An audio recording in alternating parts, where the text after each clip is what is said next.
It's refreshment time, folks. Have to return some videotapes. Are either one of these any good? I don't watch movies. Do you like scary movies, Sydney? You have a TV? No. I just like to read the TV guide. Read the TV guide. Don't need a TV. Books, records, films, these things matter. Call me shallow. It's the fucking truth. Over 1,600 titles, each for rent at just $2 the first night, and only...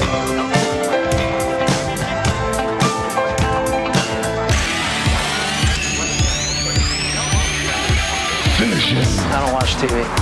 Yeah, but you are aware that there's an invention called television, and on this invention they show shows, right? Tonight on 6 Ed World. Okay, I want channels 18, 24, 63, 109, 87, and the Weather Channel. Welcome to the Frog Brothers Podcast with your hosts, Justin and Alec. Hello, and welcome to episode 15 of the Frog Brothers Podcast. I'm your co-host, Justin, and with me, as always, Alec. Hey, how's it going? It's me, it's Alec. I'm here. I'm talking into the microphone. Check this out.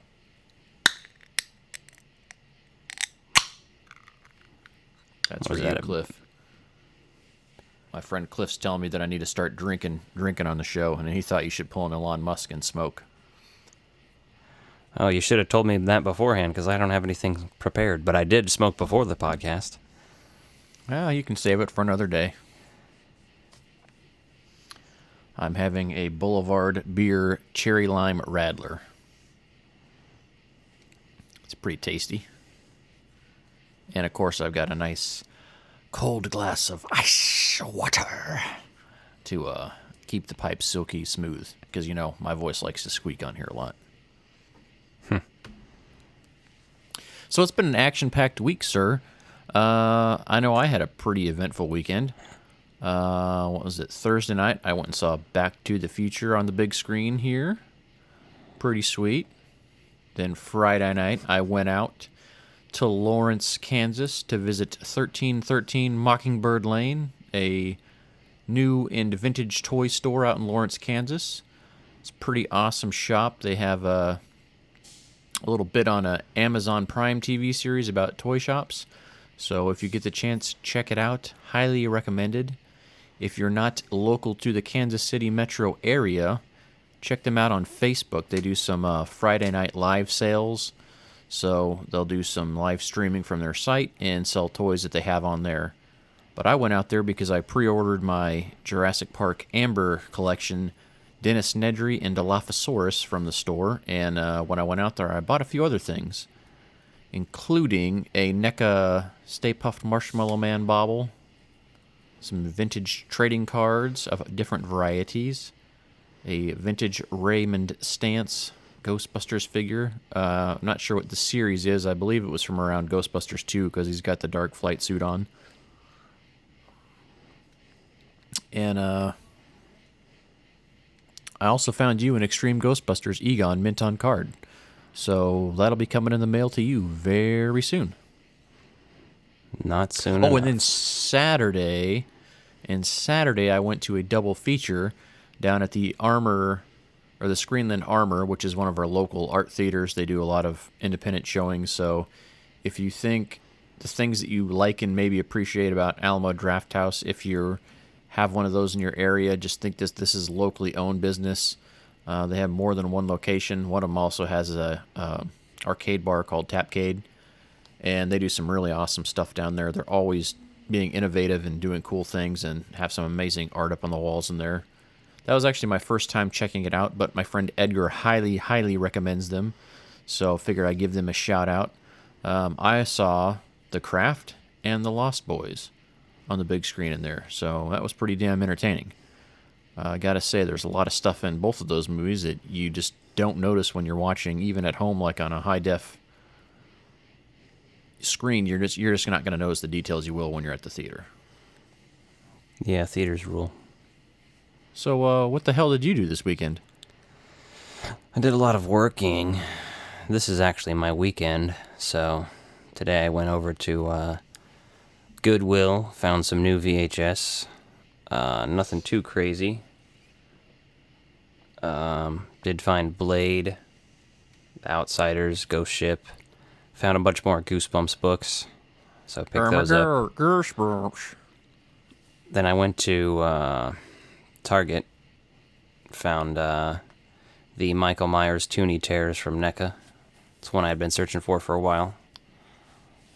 So I picked that up, and I looked at some of the other NECA figures they had there. Just Target, the one near me has a pretty good selection of NECA figures usually, so I looked at that stuff, and then kind of just browsed at the toy section and the games and stuff like that, some movies. Gotcha. Then that was pretty much that. I got some. I did get a Lando Calrissian and Skiffguard disguise, loose, complete, in the mail this week. So I'm working on a Return of the Jedi Jabba's Palace kind of display.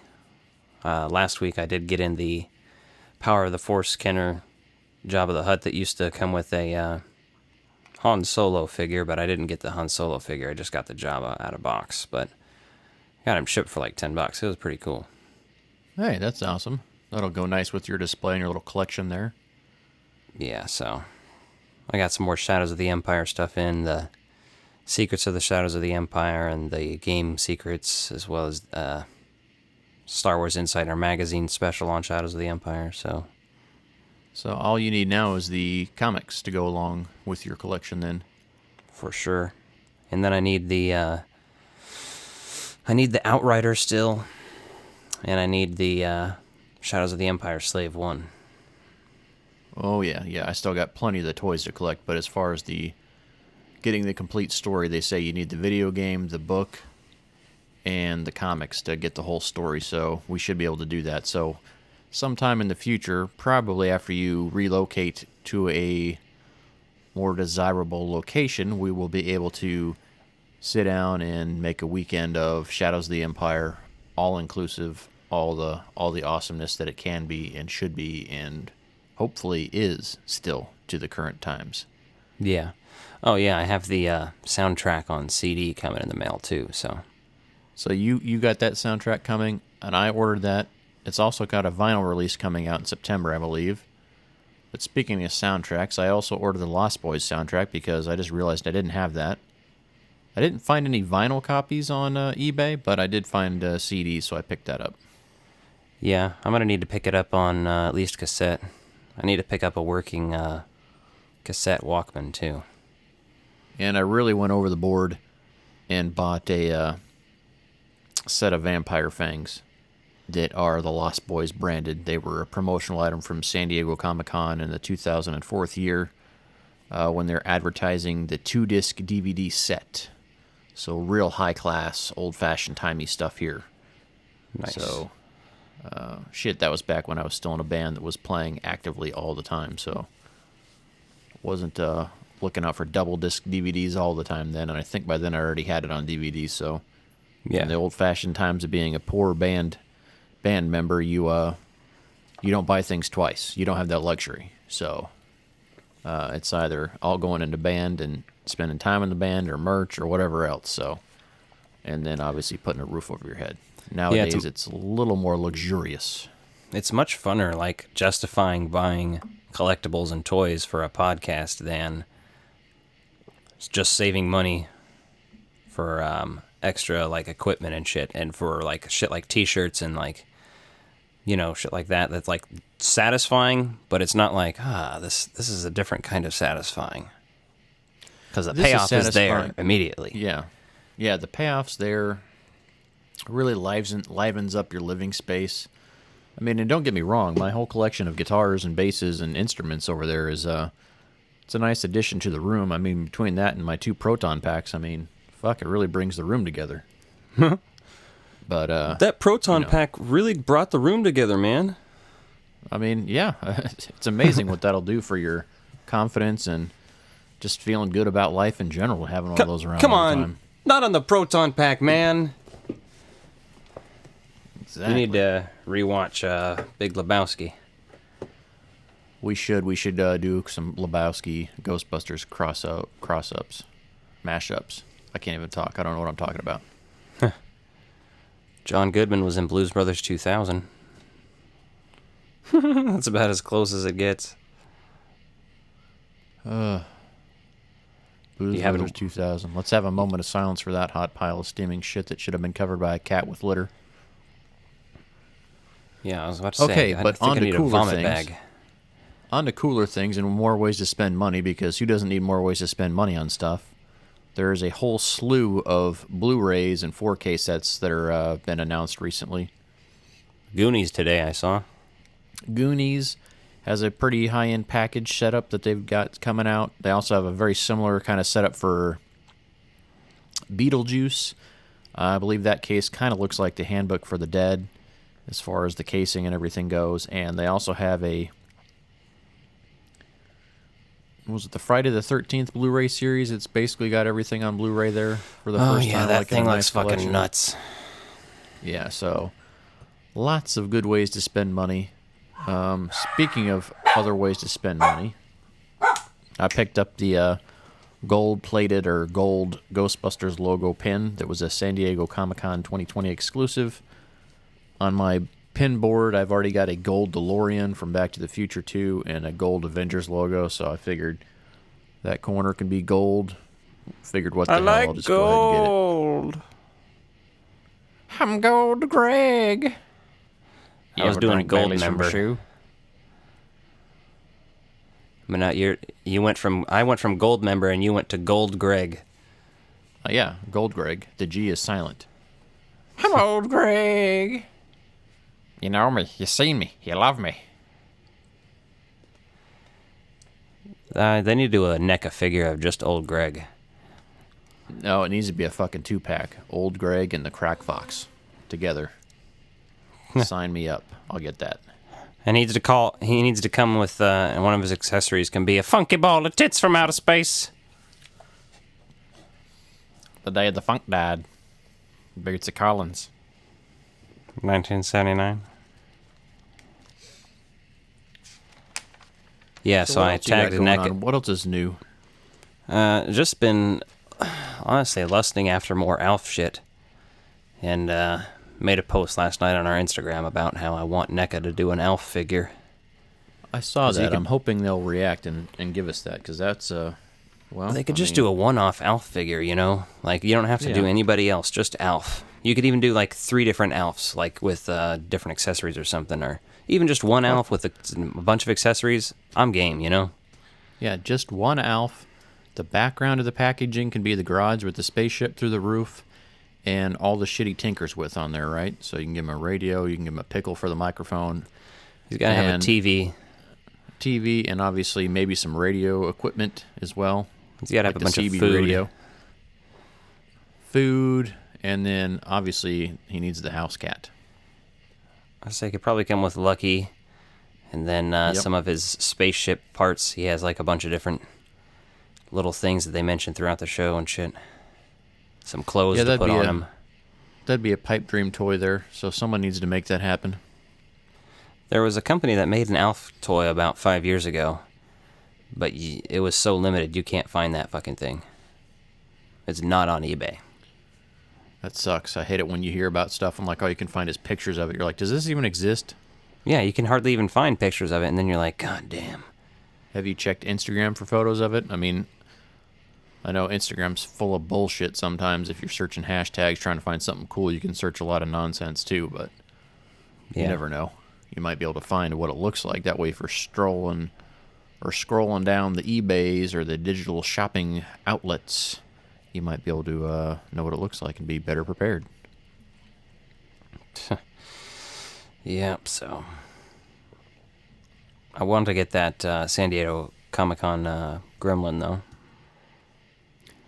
That'll be pretty slick. Yeah, I've got that Comic-Con Dennis Nedry in the Barbasol can coming soon. That's supposed to ship pretty quick here, I think. Oh, but speaking of Alf, you do have some Alf trading cards coming because I bought 6 packs of Alf trading cards, 3 for me, 3 for you. I think you're going to get some Harry and the Henderson trading cards, some Ninja Turtle trading cards. Sick. So, 1313 Mockingbird Lane has a bunch of trading cards up front. And Terry in there basically said there's a lot of other stuff he has, too, that's not necessarily in the stock of the store. So, if you wanted to buy bulk of some of those card lines, you'd probably be able to reach out and get those from him. Yeah, that guy's going to take a lot of my money when I move there, so... Yeah, he had a complete Ecto 1 from the Kenner line for $185. Looked pretty damn good. He also had a bunch of vintage Real Ghostbusters figures from the Series 1 Wave 1. I think he had Venkman. He had a Stance. I don't know if he had an Egon or not, but I mean, with packs and ghosts and the streams attached, and those were about $40 off the card, but that's really not a terrible price because they looked good too. So you know how I sometimes give you shit for saying pretty sweet and highly recommended a lot? Uh-huh.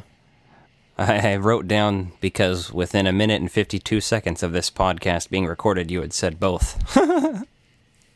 That's pretty epic. You Yeah. usually say dope a lot. You're like, that's dope. That's Hell dope. yeah. Fucking Marilyn Manson over here. We're all stars in the dope show. Yeah. I like it. It's a pretty dope saying. Dope word, you know. Dope. Just reminds me of that episode of Aqua Teen Hunger Force. He's like, well, call him Mr. Balls or something. I'm going to work on that name, though. Like, I just need to work on what I say. It's fine. We'll call him Mr. Balls. Fucking shake. Hey, speaking of balls, I bought a pair of the MeUndies Back to the Future underwear. First time those fuckers have gotten me. Like, I don't know why I need that, but... I have my pair of Ghostbusters boxers still from back in the day, but I don't wear them. They're in my box. Yeah, I have those, and then I have some Beetlejuice ones, too.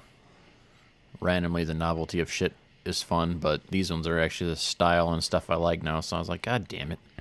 Fucking impulse buying. Yeah. So, let's jump into it. Let's get into the meat and potatoes, even though we don't eat meat. But we beat our meat. You can leave early and beat traffic, or you can stick around and beat your meat. Edgar will know exactly where that's from. I watched Men in Black on VHS the other night, and I was just cracking up at... I mean, it was the Edgar suit. It was an Edgar. Yeah, he gets pissed at that. Apparently when Edgar moved to Kansas... that was around the time that was popular, so everyone just called him Edgar Suit. I think I used to do that when I was intoxicated quite a bit in old-fashioned times. Yeah. Don't do that anymore, so... Aw. He says as he drinks his alcohol. Just one drink. Pansy. I'll say I don't drink the quantity or behave the way I may have used to in the past. What a bitch. Neither do you, so shut the fuck up. I just don't really drink anymore, hardly at all. On occasion. Yeah, I know you prefer the tampon enemas, so those really just get you going. Yeah. With vodka. Well, these days I'm more into mainlining wine. Well, wine in a can's a pretty good thing, too. Yeah, but why drink it when you can just fucking mainline it? Yeah, that's true. I don't know, something about the survivability long-term of doing that. I mean, yeah. There's something wrong with it, for sure. I mean, I'm sure a doctor could tell you a whole bunch of reasons why not to do that, but I'm not a fucking doctor, so you're on your own there, buddy. I play one on TV. I have too. So, let's get into the next segment. It's called My Dog Just May Have Thrown Up on the Floor. I think he said his name was Ralph. Exactly. Keep on knocking, but you can't come in. Episode by episode. Those are so yeah, good. I know. I have the first 4 on DVD. I got Chami Chong's signature. Met him at the dispensary in Arizona. That's badass. So cue episode by episode. We now return to the Real Ghostbusters. Diane, 11:30 a.m., February 24th. Entering the town of Twin Peaks. Pretty good. Bill Murray's the funniest man on the planet. episode by episode. Who likes bugs? They like bugs. The Extreme Ghostbusters don't like bugs because there's bugs everywhere. In this episode. Speaking of Men in Black. This felt like a crossover, didn't it? Oh, yeah. I kept expecting to see Agent J and K fucking stepping out of the black car or whatever. Yep, that's kind of what I was waiting on.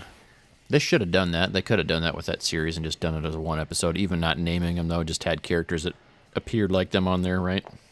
Right, yeah, it'd have been sick. This is an interesting episode. I forgot to write down the episode title. Did you? No, I didn't either. Damn it.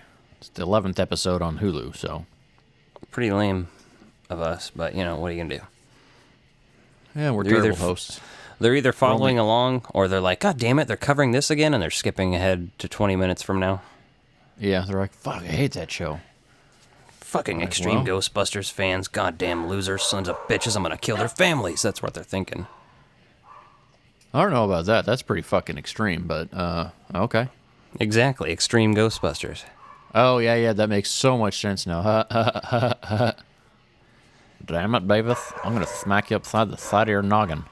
Speaking of extreme, the extreme. The extremely loud barking in the background? Yeah.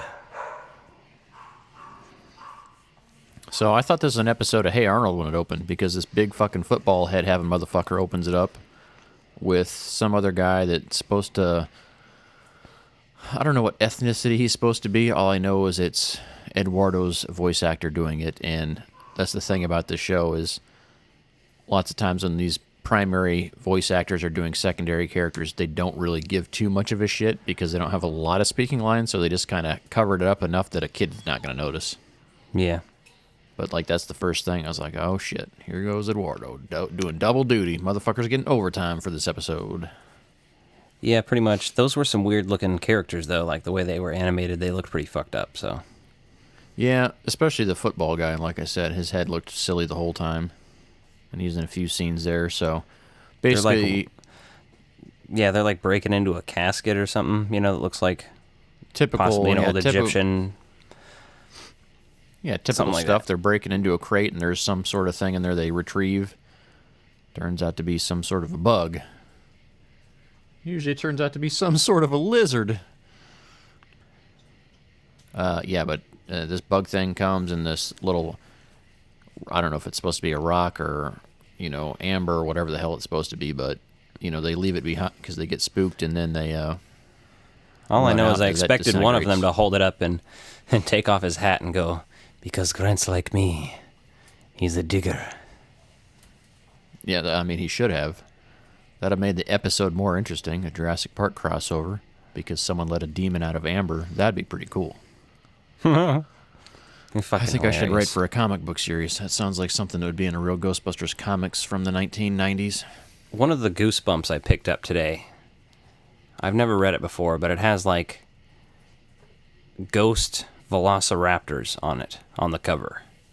Hell yeah. It's the sickest fucking shit I've ever seen, and I'm like, my God, I'm buying this. I was going to buy it anyway, but, that cover was like, holy shit.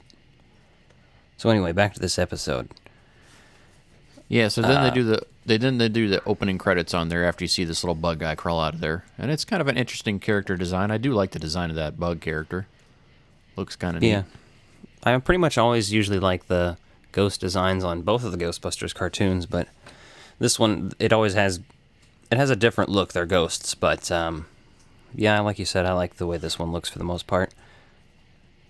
Yep, so this bug thing goes up into the shadows, and the next thing you know, it takes human form. So you kind of get an idea where the episode's going, right? They call that foreshadowing, kids. Foreshadowing. Shoot it! It's mutating into human form.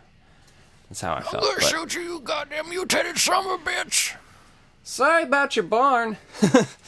Yeah, pretty much. No, but this also had Alien vibes when the bugs start fucking up in that guy's stomach and shit. And I was like, oh shit, they're gonna chest burst. And it's a children's cartoon, so they come out of his mouth instead, which is still pretty horrifying, to be honest. Yeah, if you're a really little kid, that'd be kind of spooky. For me, I was like, oh shit, they're going the aliens route here. And then, of course, as a kid, I hadn't seen Alien a lot, right? Our mom loves that movie, but I hadn't seen it very much. So I'd always seen Spaceballs, though, where like the chest burster comes out of there, too, at the end. Yeah, and so he I sings. kind of halfway expected these bugs to do show tunes. Just because, Yeah. like, that's what I expect when I see something jumped out of someone's chest. You can thank that for being into comedies and all that stuff, in addition to my appreciation for Alien and the Alien franchise in some regards. And someone get Janine a glass of Ecto Cooler, because she'd be thirsty in this episode, bro. Jeez, yeah, she is. They really got her. She's hot to trot, man. They got her out there trying to get everything going. Yeah, she's like, hey, Egon, you want to, like, watch me slide down the fire pole and shit? Yeah, pretty much. She's like, although I did notice that they used the fire pole in this episode, and I don't know how many times they've used it before, but it's kind of funny because the rest of them, I mean, I can't recall because it was such a blur, but it's like you clearly see some people go down the pole, and then Eduardo goes, and I'm just like, how the fuck is Garrett upstairs?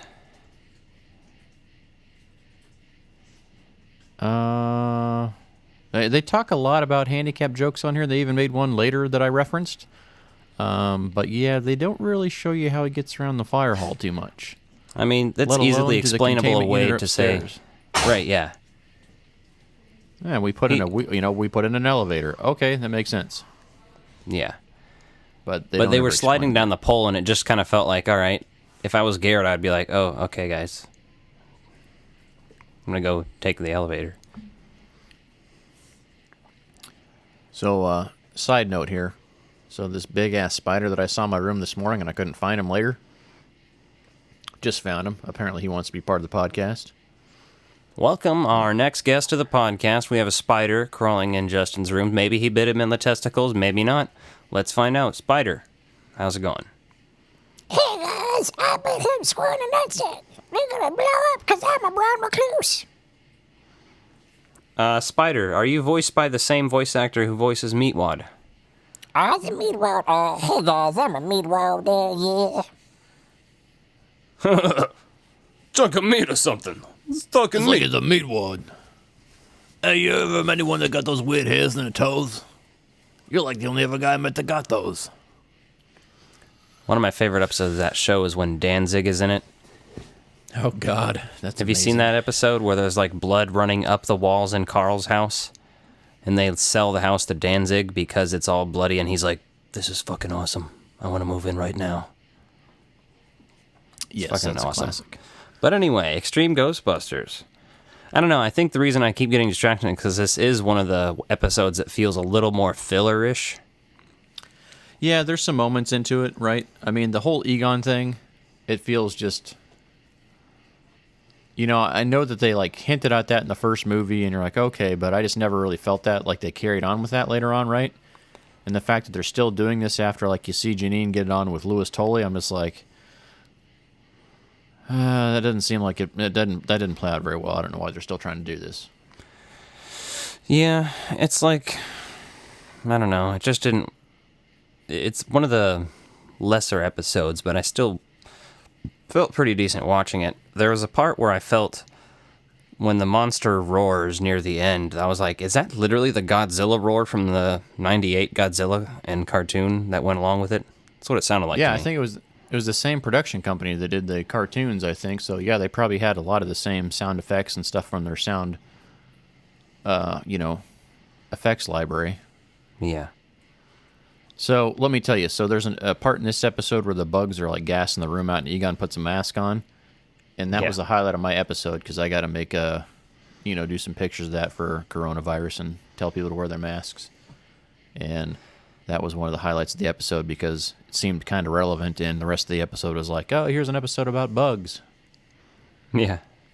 So the only other thing on there noteworthy is that, they don't explain how Garrett gets around the firehouse at all. They sure as shit don't care about there, but they made a point that when the rest of them had to go up through into a drop ceiling in the restaurant to chase the bugs, that Garrett was like, hey, I'm in a wheelchair. I really can't go that way. And, he's like, says something really cheesy, like, I don't think that ceiling's, like, handicap accessible. Right. But it is interesting because, like, the whole premise of this episode then is, like, Janine trying to make Egon jealous. And then, like, you can tell that the bug starts to hate Janine or Egon because of that. But then, like, the only reason he's interested in Janine because she doesn't kill a spider, which is also relevant because the spider in here, as soon as I can reach it, it's going to die. That is quite hilarious because it's relevant to this episode. And also because right after that scene, that's when they find the bug alive or whatever, and they start following it. And it shows them, like, walking behind the bug in the city. And I'm just thinking, like, this bug is Forrest Gump because it just starts walking and people start following it. And that's what I was reminded of. Running. And it has a face, too. And it's I just felt like running.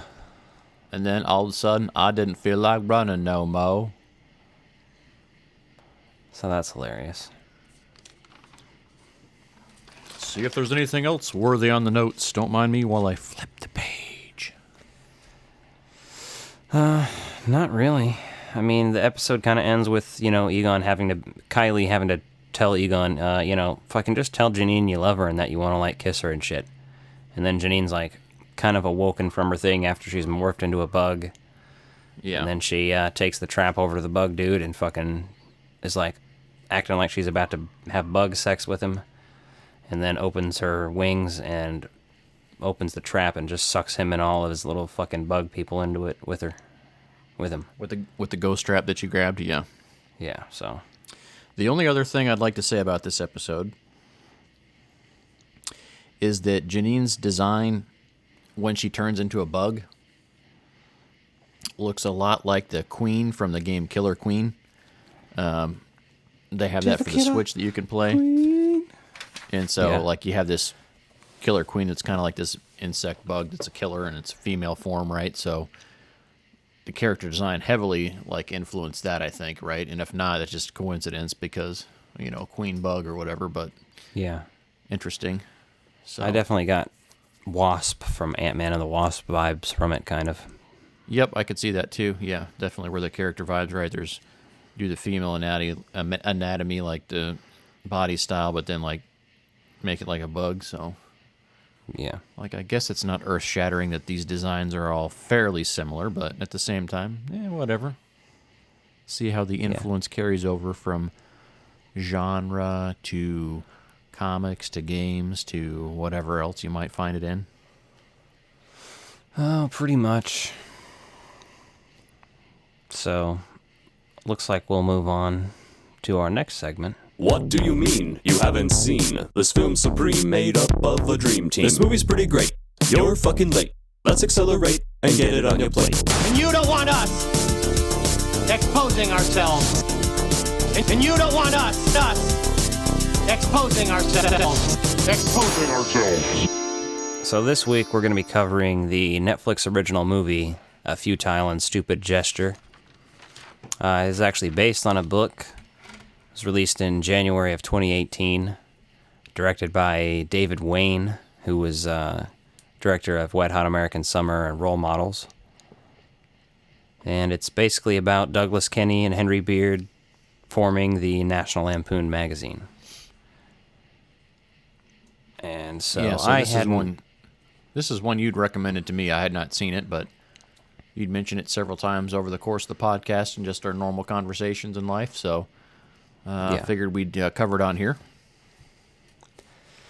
For sure. I pretty much watched this movie right after it came out. I remember seeing it on Netflix when it was new and being like, what's this?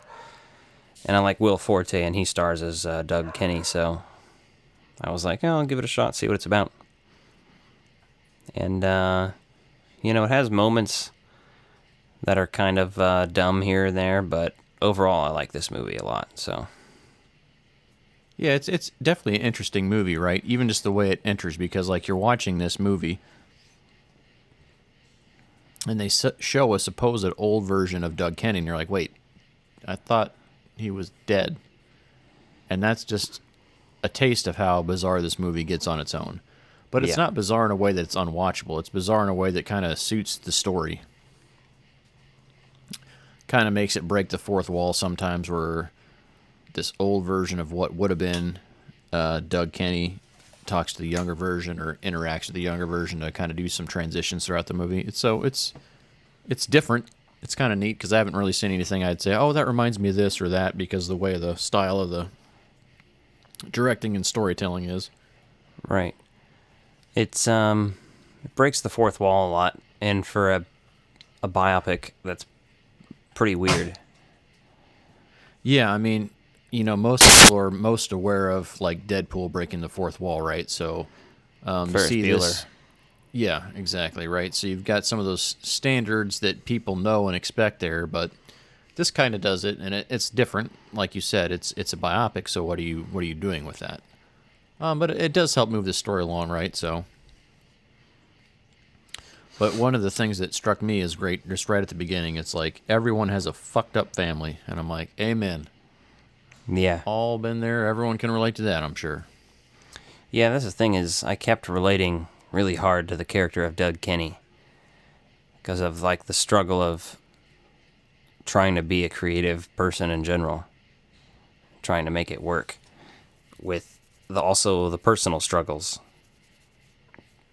Yeah, there's a fine balance movie. there that I think it's like if you're like a creative person at all, you're probably going to relate to this movie, right? Because there's always a fine balance between like doing something that's gonna take care of the bills and make you stable and successful versus following your passions and being yourself and pursuing stuff even if it means repetitive failure or not having the easiest life because you choose to be interested in pursuing your passion compared to just trying to be complacent, which is a very difficult struggle at times for people, right? I can definitely relate to that because I have to have creative outlets just to keep myself sane, happy, and having a good time. And so, I always have those types of things going on, but right. If you're doing that for your main income too, like you could see where the challenges of that would be. And this movie does a good job of portraying that, right? Yeah. So, it's fun. So why don't you tell me about your experience with the actor who plays Henry Beard? Henry Beard. So, I kind of looked up the cast of this and I'm like, Domhnall Gleeson's in this. I'm like, okay, so he's been in Star Wars, right? Everyone knows who he is. So, Mr. Hux, like, all right, let's see what Hux is up to. And I'm like, watching this movie, I'm like, where the fuck's he at? Oh yeah, he plays Henry Beard. He's got dark hair, and like you can barely even tell it's him until you can kind of see his red eyebrows underneath the glasses he's wearing to play the character. So. Yeah. Definitely was not expecting that. So he does a pretty good job in that role, though. Like, he's a good actor. I have a lot of respect for him after that because it's completely different than what I was used to seeing him in. And the character that he was playing, just playing someone so chill and so relaxed. And, I think he was probably one of the highlights just as far as acting in this movie goes. Like, Will Forte is okay. I like him in some stuff better than others, like MacGruber is so silly and fun. But in this, it's just the way he talks, too, I think, that kind of throws me off. He takes me out of the moment a little bit with him, just depending on what he's doing. So some of the movie was great. Some of his stuff just wasn't amazing in there, but I think he carried the story well enough that you can enjoy it. I'm a huge Will Forte fan. The only time I really haven't liked him is when he played Shaggy in Scooby-Doo. Last Man on Earth, I have never finished the series. I think the writing on it and everything else is about 50-50. It has some really good moments and interesting moments, but also it kind of just doesn't hold my attention too much. But MacGruber, he also, used to just be on Saturday Night Live in general as a writer and a bunch of his other work. And a lot of his other film roles are great, but yeah, I don't really have any problems with him in this movie, but I can see that there's not like necessarily... It's not like you could hang out with Doug Kenny and try to portray Doug Kenny because there's probably not a lot of footage and things like that he could even look at.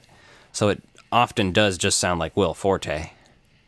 Yeah, and it's hard to do a biopic like that, especially for someone that's going through some struggles because he's just such a natural like comedian and stuff that like when you see him struggling, you get that in some of the scenes he portrays it really well, but some of them you don't really quite grasp what he's really going through.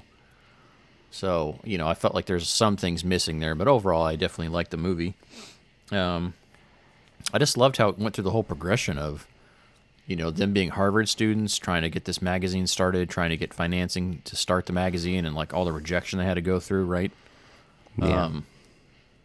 I mean, that just shows you, though, like, if you're going to do anything that's a creative outlet and it's going to be successful, especially if you're relying on anyone else for financing or to help along that process, the rejection you're going to have to go through is unreal.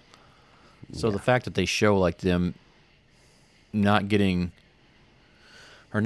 up because they've got rejected from a lot of places, they kept going, and I think that was a good part of telling the story, right? And back then it was a little different compared to it is now, just because I feel like the internet floods everything, and there's just such an abundance of any and everything there that sometimes the people that are the most persistent will be successful than someone more talented, because someone more talented got discouraged along the ride, especially in music, is what I feel like these days. Oh yeah, it's a weird thing. I think the depictions of a lot of the celebrities in this were pretty good. There are people playing Maddie Simmons, Chevy Chase, Bill Murray, John Belushi, Gilda Radner, Christopher Guest, Harold Ramis, Ivan Reitman, Michael O'Donoghue. I mean, I could keep listing more and more that have smaller parts and other people that you just probably wouldn't know as much, but all those people do pop up in the movie and then pop in and out kind of as it goes. Yeah, and that is one thing I would say. Do a little reading up on it before you get into it if you're not too familiar with all those characters, because you may not recognize who everyone is as they get in there. But, like, we're obviously Ghostbusters fans, Stripes fans, all these things. So Harold Ramis showing up in there, Ivan Reitman showing up in there. Yeah, and the actor who played Ivan Reitman fucking looks like Ivan Reitman. It's kind of weird. The one movie that they didn't really talk much about in this was Vacation. But I think... Yeah, I don't know. I think Doug Kenny had died before that, so...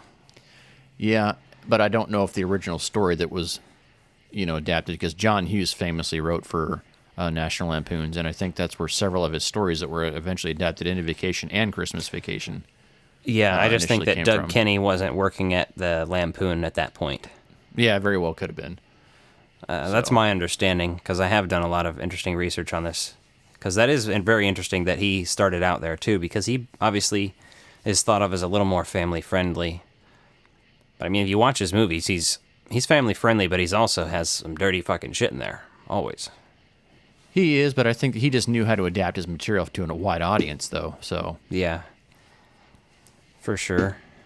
But, I mean, it just goes to show you, like, how so many of these comedy genres and places just were founded in there, right? I did like how it showed, like, SNL getting started and the jealousy that he had to kind of put up with over that, because, they said that they're too busy doing their radio show and everything else, so... Yeah. They were doing their magazine then, the radio show, and what else were they doing? I think I had a whole list of stuff that they've been working on, so... Yeah, they had Lemmings, the live show. Oh, yeah. I also meant albums and the live show, yeah. Yeah. Yeah, and so I like... You do see his destructive behavior, though, because, like, you see him start to do these drugs just to keep up with, first of all, the people around him. Like, you see him hanging out with Belushi and Chevy Chase, and, they have some portrayals of them, like, doing a lot of drugs. And one thing about this movie that made it interesting to me, compared to a lot of movies, right? The drugs didn't necessarily seem fun for anybody. Like, in this movie, it felt like you could tell that they're a coping mechanism. Yeah. Like, they weren't portraying it as like, oh, this is fun and over the top. It was different in the vibes there that you got. It was more like, oh, okay, this is just kind of a way to numb everything, or just to get by and get through. And then the other piece I liked in this is, like, you see him, like, continually struggling with relationships with women in his life and with his parents, just trying to impress them and to be in that whole piece. And so, you see him fucking lose it at the Caddyshack premiere in New York, and his parents are there, and, like, he's just acting like an asshole. And I don't know if that's accurate compared to, like, what really happened, or if that's just kind of one of the things they took liberties with. I think that's one of the things they took liberty with. You can actually watch that interview on YouTube. I have before. but there is no, whether it was cut off and it didn't happen or I don't know, but there is no Doug Kinney interrupting it, but it's the interview where they're all sitting there like that and they're in those outfits. Yeah, and so that could be something clearly you wouldn't put that on TV or whatever, but so yeah, but at least they tell you that they changed a bunch of stuff. They even literally put it all on the screen at one point and list it all off. They're like, here's a bunch of shit we changed just because it's a fucking movie and we tried to tell a coherent story. Yeah, we're trying to tell a coherent story in a limited amount of time. Like, yeah, that was a really good thing in there as well. Like, some of the editorial choices they did with how the movie flows and lays itself out, I thought were fun because it didn't feel like something I'd seen a million times. Yeah, for sure. And the way, I don't know, I really liked the emotional scenes, especially once he's gone with Chevy Chase. You know, he's left town and shit. Yeah, I believe they're in Hawaii in real life is where they were when he died. Yeah. And they still don't know if he actually killed himself or if he accidentally fell. Like, it's a mysterious death still to this day. You know, Chevy Chase will swear up and down that he would have never killed himself. Yeah, there's that whole piece that, yeah, he never would have done that, but then somebody said, you know, like, he died tripping, like, looking for a better place to jump from, I think is kind of what one of the That's what Harold Ramis said. Oh, okay, yeah. And he has apparently really said that in real life. Several people have said that he said that in real life. Like, Yeah, he probably fell while looking for a place to jump. Yeah, and that seems believable based on what you're hearing there. Yeah, and then they have that the food fight at his funeral, which just kind of lightens it up and makes you feel a little bit better. And you're like, hey, that is a pretty dope funeral. You know, I don't even know if that happened or anything, but that's way to end a movie. From a storytelling standpoint, yeah, like that movie kind of ends there in an interesting spot. Yeah. The other thing they talk about in there that they kind of start opening the movie with, but then they don't, is like how his brother died. His brother died at a young age, and he was and Doug was the younger brother. It was his older brother, Daniel, I think is what his name was, and he died as a kid, and always feeling that resentment of not being who his parents wanted to be. And the movie did a good job of portraying like that struggle that he had. Like, clearly intelligent, well-to-do, got into Harvard anyway, yet still feeling that insurmountable pressure from your parents to be successful while living in that shadow of like what somebody else could have been. So yeah, I mean that's a very dynamic thing to be showing in there for someone that's extremely hilarious. But name how many funny people do you know that don't use comedy as like a coping mechanism? Right? Oh yeah. Like every type of trauma you may experience in your life, you can cope with in comedic ways. That's why they say comedy is tragedy plus time and shit, Oh yeah, I mean it makes sense, right? And I was joking with some of my friends over the weekend. I was like, like you either have like really ugly people that are funny just because like that's what they get good at, and like I'm not here to judge like somebody being good looking or not, but I'm just saying like that, or like when you see someone that's like insanely attractive or like almost borderline being able to be a model, you're like, okay, they've been through some shit, right? It doesn't just come that naturally to most people. Not to say there's not exceptions to all these rules, but you definitely get those vibes that like, yeah, if you're that funny, you're using that as a coping mechanism, or even if you've recovered from it, like that comedy you can pull out of situations, no matter how dark it is, like it's still, I don't know, I just think it becomes part of you if you're able to get there. And this movie showed that, right? Like all the funny stuff in there, because every time he's like changing the subject, he's making a joke, kind of getting things off rail, like when he's in trouble with his girlfriend or pissing someone off at work, like his escape from that scary situation for him was to make a joke, change the subject. Yep. And I think that's very relatable for a lot of people if you break it down in those terms. Overall, I'm really glad that this movie was made just to shine more light on Doug Kinney, because a lot of people don't know who he is.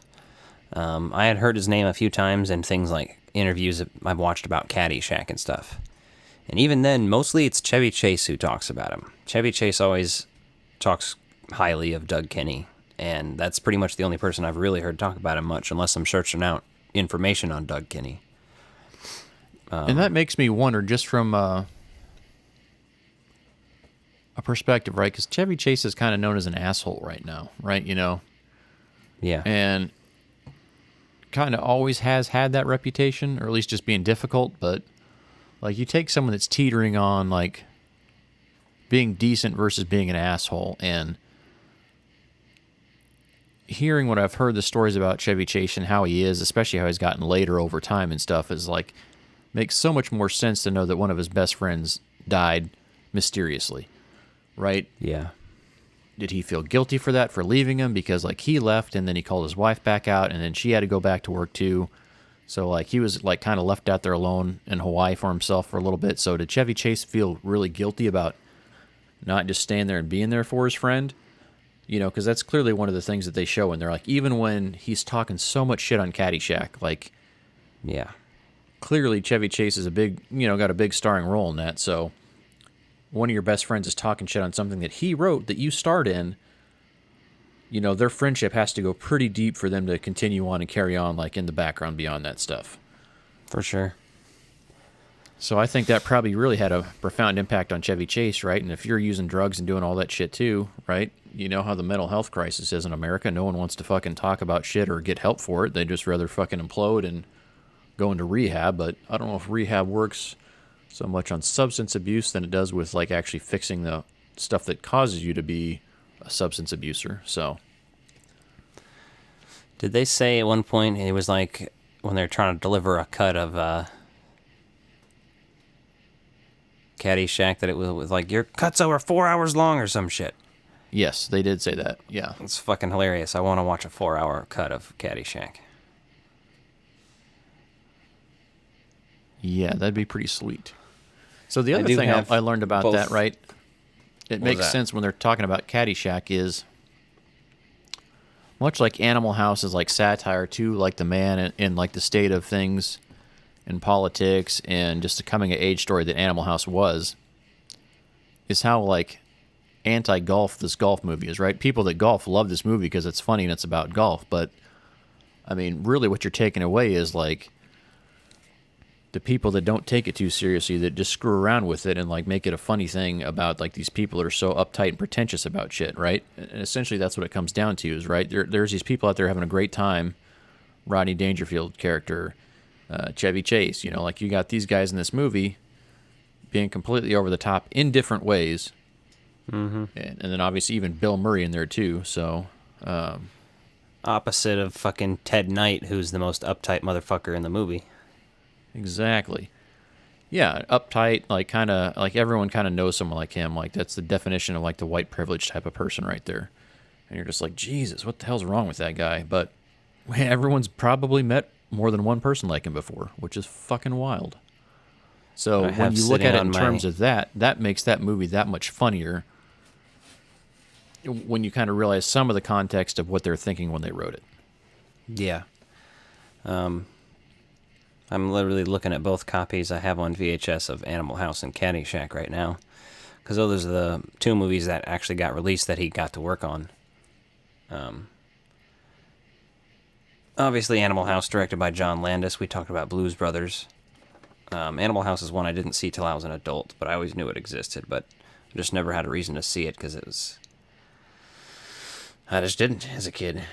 But, so Animal House I saw for the first time in probably the 4th grade. Our neighbors behind us, we had some new neighbors move in behind us. A kid named Andrew and his parents, and his dad was in the Air Force. He's an Air Force recruiter.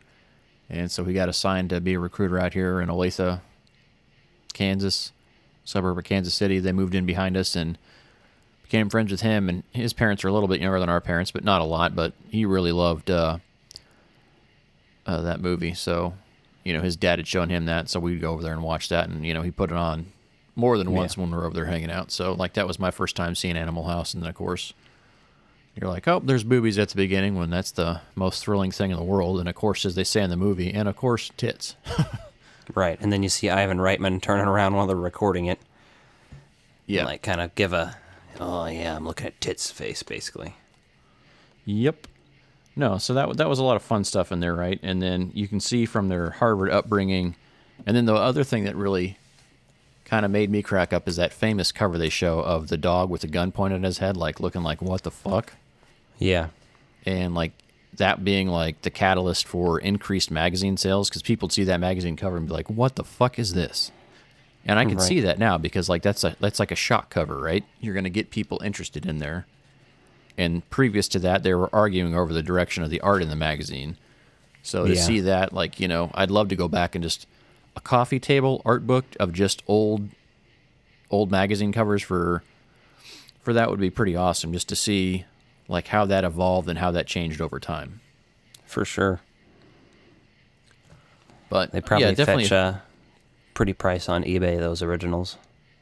Yeah, and then do you know if Doug Kenny's novel was ever released that he finished? I don't think so. Yeah, because the other thing in there, they show like his downward spiral, right? He was only 33 when he died. And they show that he even goes gonzo at one point in time, right? So, yeah. Gonzo, if you're not like very familiar with the vernacular, is, you know, kind of that Hunter S. Thompson guerrilla journalism that's just like ready to go do whatever and just stir shit. So the fact that he claims, you know, he had to go gonzo and just fucking disappear and do his own thing for a while was kind of interesting. But as a writer, you know, even if you're in comedy, you're going to be inspired by what other writers are doing at the time. So if you look at the time for Hunter S. Thompson doing some of his work, and especially his magazine writing, a lot of overlap there. So to me, that would have been interesting to see what the dynamics were there, if there was any relationship between them. Yeah, that's crazy, though. Anytime you see like a biopic about someone that did so well, but died at 33, I'm like, fuck, I'm older than that right now. Yeah. Like, that's mind-blowing to me, you know? I mean, we've all seen it with musicians, but for musicians, like the touring lifestyle is hard, the fame's hard, right? Because there's so many different levels of creative types, right? And I find a lot of musicians kind of are on that level of overwhelmed, not overwhelmed by the popularity there. And, you know, a lot of people were abusing drugs just to be able to interact with people. And you can kind of see some of those things where those things went awry. So, or just partying too hard. And you didn't get that vibe from this. Like, you got vibes that, like, he lost his shit for a while, but you didn't feel like, oh, shit, he just OD'd and died. So the mystery behind it, too, kind of adds to the intrigue of this story. Right. He seemed like a cool dude. He's, you can see him, like I said, I'm pretty sure, 100% sure that was him in Blues Brothers. But you can see him in both Animal House and Caddyshack for a short minute. He has cameos. So that is A Futile and Stupid Gesture. Check it out on Netflix if you have Netflix, because it's, I mean, it's worth it if you like these kind of movies and the National Lampoon stuff and all those actors, and it's a fun watch at least once. I feel like it's important if you like modern comedy, right? Because comedy changed so much through the 70s, 80s, and then even the early 90s, so the people that you may be loving now, like, these are the people that influenced them, right? These are the people that shaped their comedic mind. So, and the same thing goes for music, right? You know, if you want to know, like, if you want to get deeper into music or have a greater knowledge of music, well, you find out who your favorite band's favorite artists were, like, right? What did they listen to a lot? What are their influences? And then you can go back another layer on there and see what else you learned. Same thing goes for comedy, right? Figure out who influenced those people, go back, check this out. And I think this is a good glimpse into kind of what things looked like and what they were. And it's also just interesting to see because the way it was edited and the way the story's laid out. So it's not a movie you're going to watch and be like, oh, you know what that reminded me of? A Futile and Stupid Gesture. No, because this kind of does its own thing while telling the story. So you won't be bored in it, I'll tell you that. Makes me want to check out the book about him. Definitely. So, with the collection I have, I definitely want to write that one down. Definitely. Hey kids, Alec here with the Frog Brothers Podcast, reminding you to check out our YouTube where we have exclusive mail-time videos featuring collectibles, toys, comics, VHS, rare DVDs, shirts, pins, and more. Be sure to hit subscribe. Hit us up on Facebook and Instagram to see live unboxing videos and daily updates. You can find all of our podcast episodes up on YouTube, Spotify, Apple Podcasts, and most places where podcasts are available. Keep an eye out for merchandise in the future. And remember, second shelf is mine. That's where I keep my root beers and double thick Oreo cookies. Nobody touches the second shelf but me. Cry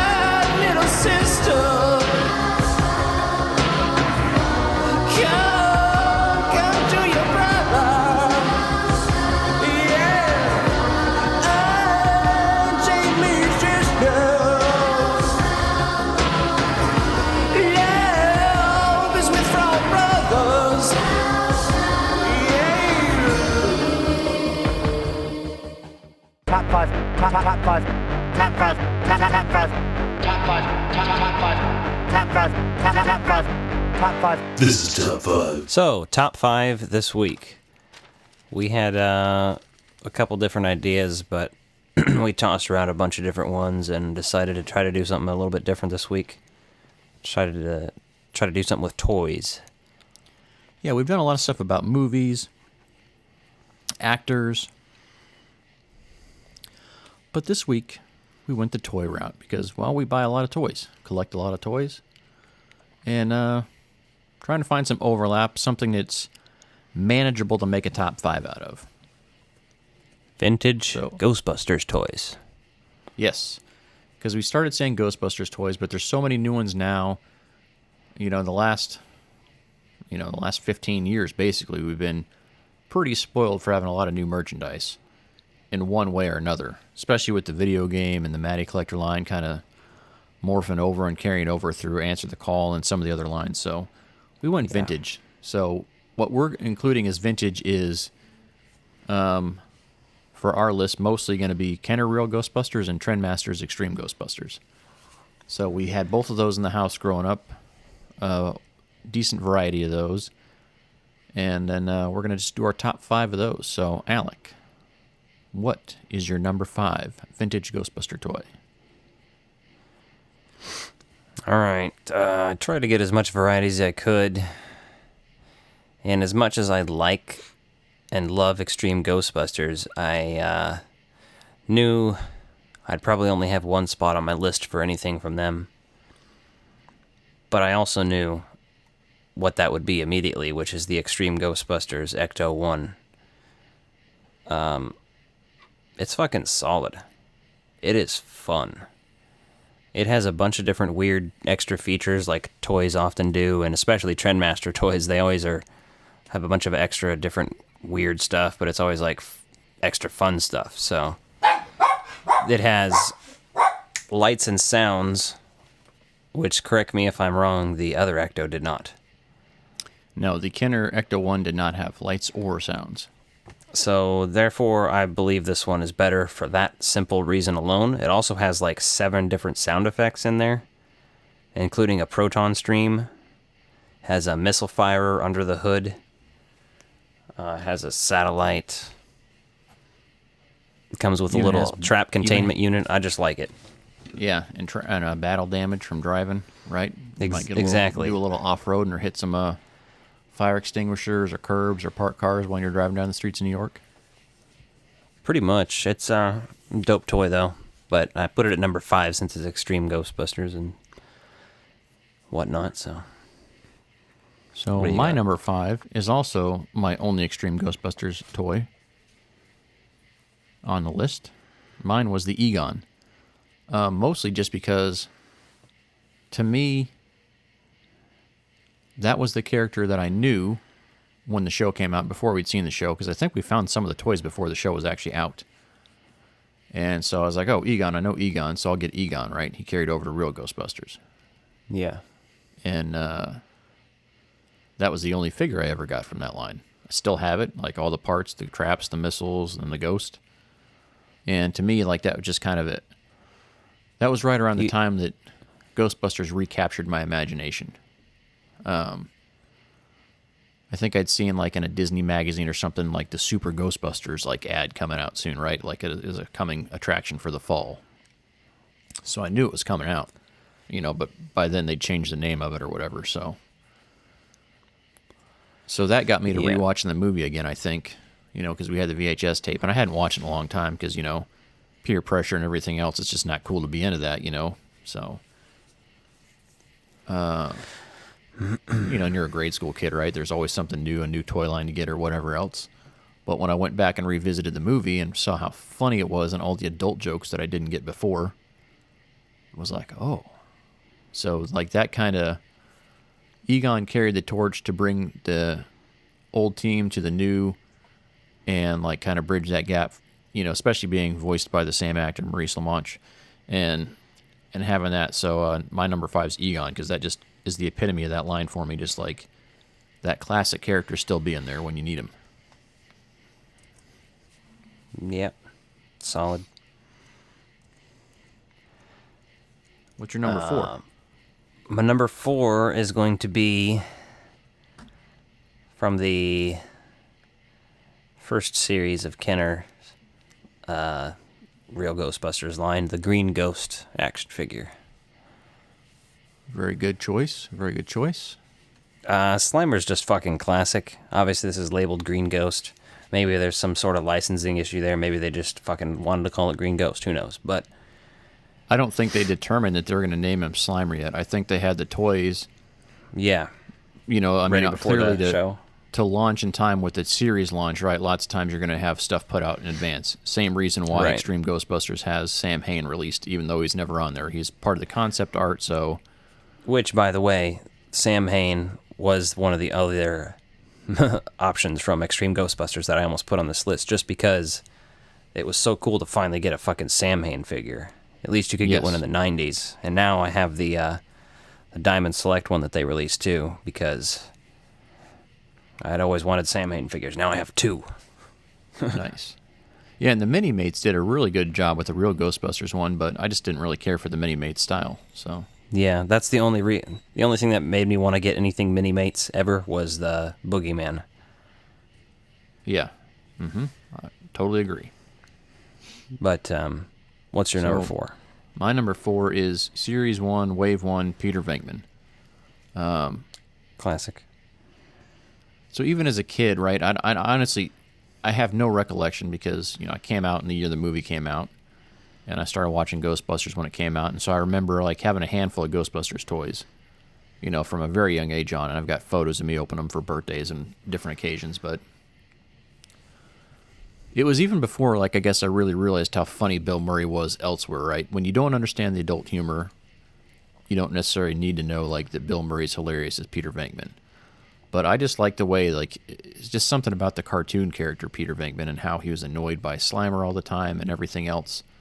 Something about him struck a chord with me. So that Peter Venkman, man, like, I still have my original childhood Venkman. Don't have any of his accessories, but I still have that. And, like, you still look at that, and it's just full of nostalgic memories of awesomeness. Yeah, I pulled my re-release of that figure off the shelf right now. Holding him as you talk about it. I have him out of box. I have another set too, but yeah, I always played with these with you as a kid, but they were hand-me-downs, and I think we had one Proton pack is all I remember having left by the time I really remember playing with them. So yeah, our mom was good at flipping stuff in garage sales, so for as much of that as I did have, I never had much more. Yeah. So, number 3 for me is actually going to be one of my favorite action figures from this line. And I don't know, I feel like I have to mention Yes Have Some podcast for this one because I didn't really know this figure line even existed until I started listening to their podcast a lot. The Ectoglow figures, specifically Egon, is my number 3. Cool. I want those fucking figures so fucking bad. They are so goddamn cool looking. I also really liked the Slime Heroes outfits, and I almost put one of those on here, but honestly, it's the Ectoglow ones are just fucking too sick, and I need that line. Now, that's very awesome. For me, most of mine's very nostalgia fueled because I had so much of this line as a kid. Yeah. And I totally see why you have that on there. And, you know, those came out near the very end. I think that was the last wave of the basic heroes that were ever released, right? You know, that was kind of like the wrap up of the line. That's why it's so hard to find them, especially on card. They go for such crazy prices just because the circulation wasn't as wide as it was for the other figures. Yeah. And, you know, your retail space, right? It was always one of those things, like, especially with old series figure lines, like, right, even with Ninja Turtles, right? If you didn't get those figures when they're out for their release time, they just didn't remake those again, right? They'd kind of make them and they'd go out of print, and then they'd release with new figures. So if you didn't get the regular Ghostbusters, and you never had those, you weren't going to get them. You know, you had to go with like either the slimed heroes or any of the other different variations of the figures with the packs. Right. And you had no idea that was how it was as a kid, so pretty What's your interesting number stuff 3? there. So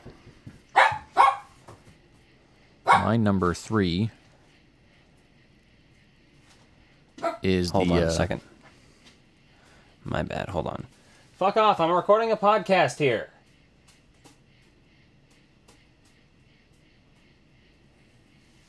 All right, go ahead. Yeah, so my number 3 is the Kenner Ghost Trap. So nice. That trap was badass. It came with a re-release of one of the same ghosts, except this one was glow in the dark. You know, the trap pedal actually worked if you stepped on it right. It was just a little air blowing mechanism. Mm-hmm. And, you know, the classic blue color and the trap doors were glow in the dark as well. So, like, if you played with this thing out in the sun and took it into the dark, I mean, glow in the dark role play toys is pretty badass. And I remember like having that and then putting that with my proton pack and just being so excited to put that on there and hang that on the hook and then just have the proton gun too. Yeah. Fun fact though, like as a kid, I remember the first time I noticed a toy line reusing another piece to another toy line. So we had some neighbor friends up the street and they had a Nerf rocket launcher. Like it would fire Nerf rockets. You know, basically just foam, like long foam darts with fins on them. And the foot trap pedal was the same as Ghostbusters, but instead of blue, it was red. And, you know, basically it was just your air pushing mechanism to launch the rocket. So I remember seeing that on and be like, that's from the Ghost Trap. And it was just a different color. So if anyone out there is trying to replicate the prop, you can also look for the old Nerf air gun and just repaint that blue if you're having a hard time finding the authentic trap pedal for the real Ghostbusters Kenner Ghost Trap. That's very interesting. Oh, that's funny. It is mud.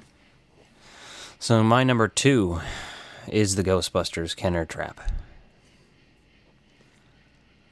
For pretty much all the reasons you said. I remember this disappearing at some point very early on, but I do have memories of it still existing in our house. I remember literally the only memory I have of it pretty much is waking up one morning and looking down off of the bunk beds we slept in, like a red bunk bed set, and I was on the top, and I looked down and saw the trap there was on the floor. And then, you know, it's just one of those weird random flashes that I still have a memory of. I don't know why, but... Yeah, you have no recollection of why it's there, but it's still there. It's imprinted probably in your because mind. it was the Ghostbusters trap, and I was like, oh, hey, that's pretty badass to wake up to. Yeah. So funny story about that trap, the one I had as a kid. So, you know, we used to like play hide and go seek as a family or whatever, and we could never figure out where the fuck Dad hid. He still wouldn't tell us. He's like, I'll tell you on my... I think he's like tried to tell us. He won't even tell us on his deathbed. He's like, it'll be in my will or some shit. You know, like, whatever. Bullshit. Probably fucking just left the house and went outside for a while. No one knows. Can't find me because I'm not in the fucking house. Yeah, that makes sense. I went to the strip club for an hour. Yeah. I went outside and drank a couple of beers, came back in. You guys didn't notice. No, but Mom was hiding once, and she was hiding under our bunk bed in our room, and no one like wanted to reach under there and, you know, try to see if she's under the bed and like scare her. So I remember like I rolled the trap in there, and like when we eventually found her, she was pissed because she got hit with the trap like 3 or 4 times. But I was like, well, no one moved or said anything, so like That's I just so assumed fucking she wasn't ridiculous. actually there. Yeah, so I was using my trap to like probe somebody out because I didn't want to get grabbed or startled or scared from that. I was like, no, fuck that. So, good times. Amazing. What's your number 2? My number 2 is the Proton Pack. I knew that's what it would be. It was very close, very, very close between that and the Slime Charger, whatever they called the slime blower for the Kenner line. I don't like the Very Ecto close Charger or between something. I don't think it Oh, had the yeah. word slime in it. It's something Yeah. lame, but whatever. Yeah, I know what you're talking about. Yep. So, but the classic Proton Pack, I remember when I got that. I got that for my birthday one year, and Granny came down from Omaha to come visit for my birthday, and she brought that down. So I remember getting that, and probably made everyone else feel like shit because I was like, oh, thank you so much for this, and just like losing your shit. Yeah. Yeah. And that Fuck thing was everything so cool. else. This is the only thing that matters. Burn everything else. Because, I mean, you see that proton pack at the store, right? And you're like, oh, my God, I have to have that. You get it, and then it's got the straps. You can put it on. It's got the PKE meter in there, too. And you can spin the antenna on the top right. Then it's got the foam. Then it had the trigger to make, like, kind of its own sound, which I promptly broke very quickly from overuse. So, but, yeah, the proton pack, that's one of those things. It's so badass now, but, it's one of those things you've always wanted. You get it, and then when you outgrow that, you're like, oh, I want more. And then look at me now. I'm too deep. Oh, man. So I'm going to say my number one, and then immediately afterwards, I want you to tell me if it's your number one. Because I'm pretty sure we both are going to have picked the Real Ghostbusters Firehouse playset. Yes, we had to. For multiple reasons. Multiple reasons. All of the reasons. I love that fucking thing. I miss the shit out of it. Yes. Need to get a hold of one these days, but I'm going to wait till after I get my own place, and I'm going to hunt one down eventually, though. Yeah, that's kind of my thoughts. I'd like to get one eventually, too. I mean, I have very early memories of that, like being probably 3 years old, probably. I mean, because Jenna was like a baby, I want to say. So maybe me being... somewhere around 3 there, and like having that in my bedroom and having like all my figures in that firehouse. And then the fact that they could slide down the fire pole, you could put 2 figures on there and slide them down that thing. Yeah. You could put your ghosts in the containment unit by using the larger trap. All the little, all the stickers on there that were so cool, right? So, there's basically a picture of an old lady in there that looks like Granny Gross from Real Ghostbusters episode, right? Yeah. On the wall. And then they had a little white railing in there that's like very, very kind of what you'd expect from, like, I mean, it's basically a white version of what looks like metal tubing for that stuff in there.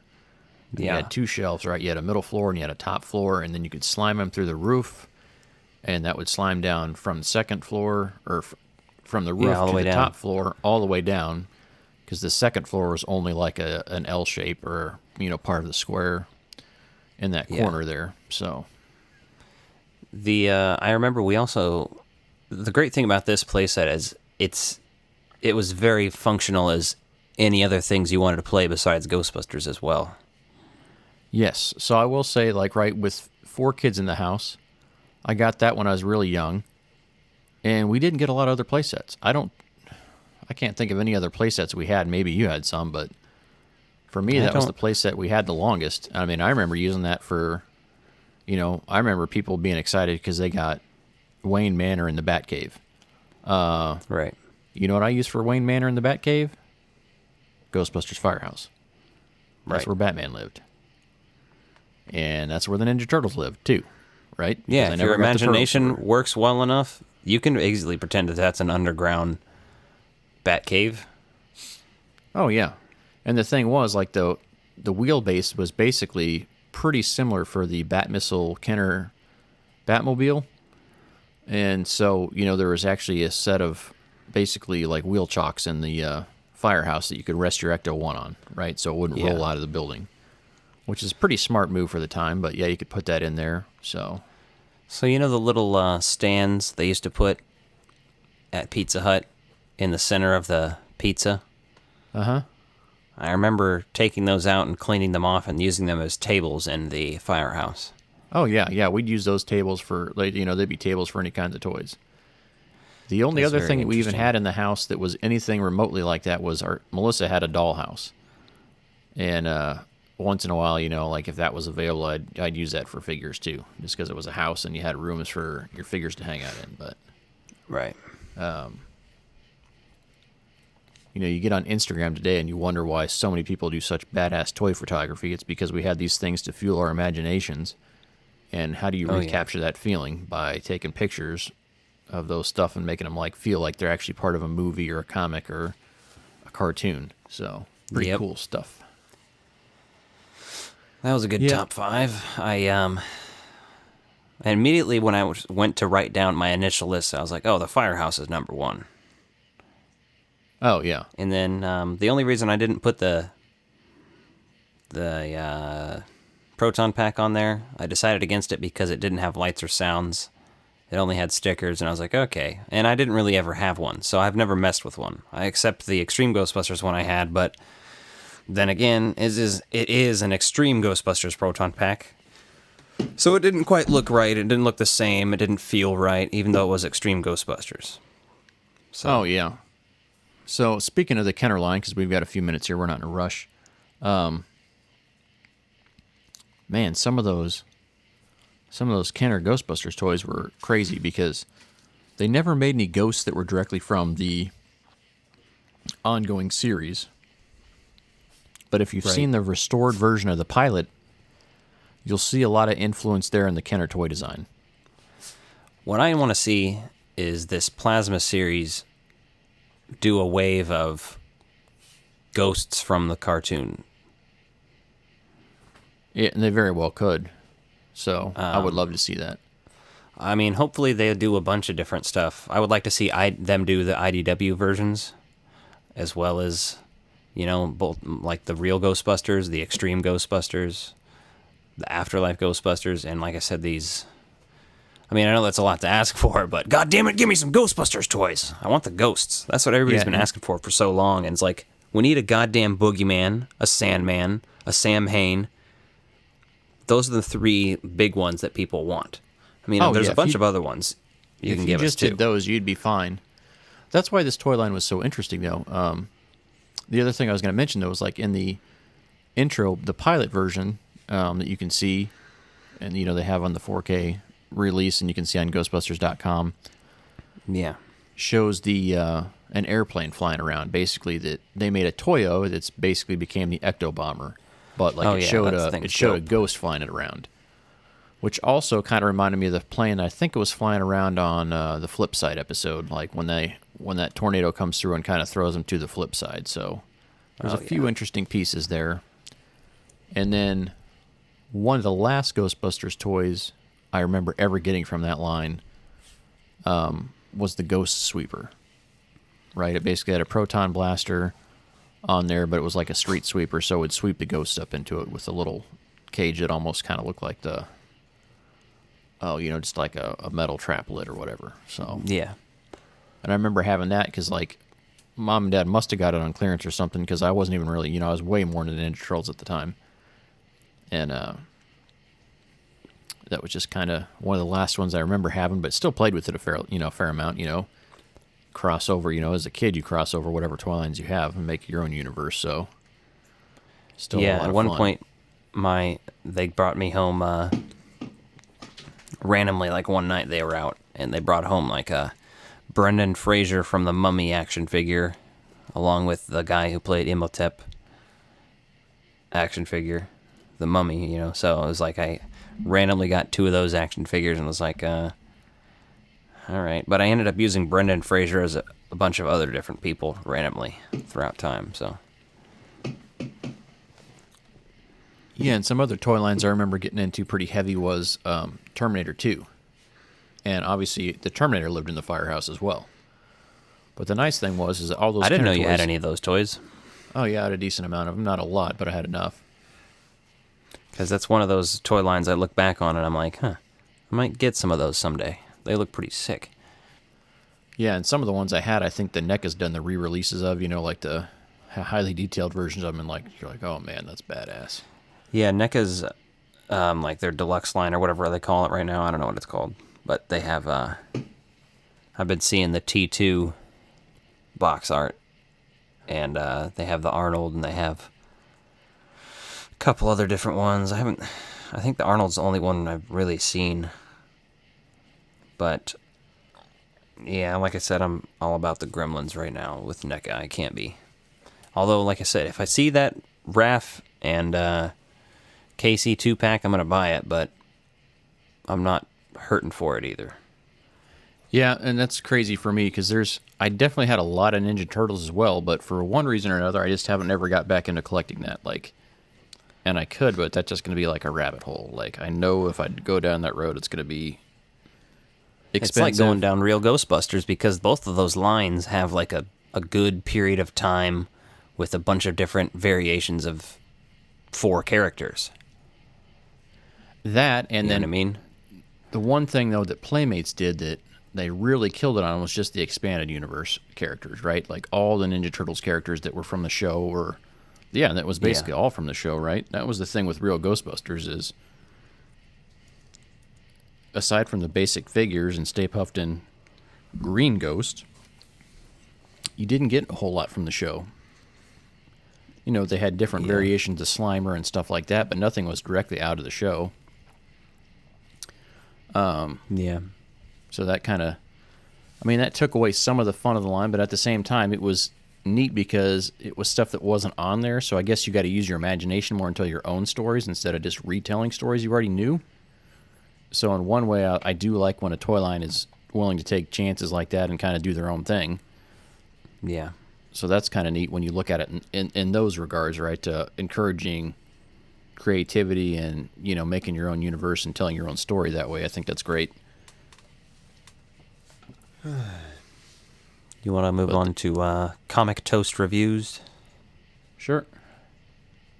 Listen, buddy, if you're looking for the diet frozen yogurt bar, it went out of business last summer. Actually, I'm looking for a Batman number 14. That's a very serious book, man. You remember the Fantastic Four? Oh, yeah, with that invisible bitch and Flame On and shit. Come on, you fuckers think that just because a guy reads comics he can't start some shit? I'll fucking take all you want! So, episode 3 of Reign of Frogs, the Lost Boys comic series. We've done the other 2. What did I say? Episode 3? Yeah, it's fine. We all kind of go down those same old paths. Whatever. Issue 3, episode 3. Dick, penis, penis, dick, same thing. Well, a gentleman would use a dick bib. So, but you probably haven't seen the League to know that. Now, I was quoting my childhood self. That's one of Mom's favorite quotes from me as a kid. I called my penis a dick. And she was like, it's called a penis. And I was like, dick, penis, penis, dick, same thing. I was like 3 or something, or 2, you know, like really young. For who you became as an adult. Pretty much. Yeah, it's pretty glorious. And it also reminds me of, he called the shit poop. Oh, yeah, that too.